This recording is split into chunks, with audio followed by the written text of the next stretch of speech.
এই একটা খাবারের জন্যই বছরের প্রতিটা কাল শীতকাল থাকলে কোনো সমস্যা নেই।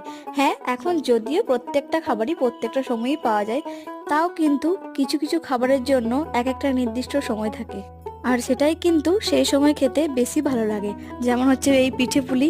পিঠে পুলি কিন্তু আমাদের শীতকালেই ভালো লাগে, পৌষ মাসেই কিন্তু এই পিঠে পুলি হয়। এই পিঠেটাই তুমি আমার সিজনের অন্য কোনো টাইমে করো, কিন্তু তোমার এতটা খেতে ভালো লাগবে না যতটা এখন খেতে ইচ্ছে করছে। তো এখানে আমি বড় মার মা মিলে আজকে পিঠে তৈরি করে নিচ্ছি। অনেক রকমের পিঠে আজকে আমরা তৈরি করেছি।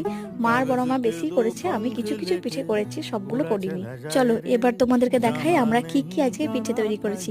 প্রথমে আমাদের ছিল নারকেলের পুর দিয়ে পিঠে, তারপরে করেছিল রমা কলাইয়ের পুর দিয়ে পিঠে, এটা আমার নতুন এক্সপিরিয়েন্স। তারপরে ছিল তিলের আর খোয়া দিয়ে তৈরি পিঠে, সবগুলো কিন্তু অনবদ্য খেতে। চলো আজকের মতো টাটা, দেখা হচ্ছে অন্য কোনো মিনি ব্লগে। আর ভিডিওটি ভালো লাগলে চ্যানেলটি সাবস্ক্রাইব করে দিও। টাটা।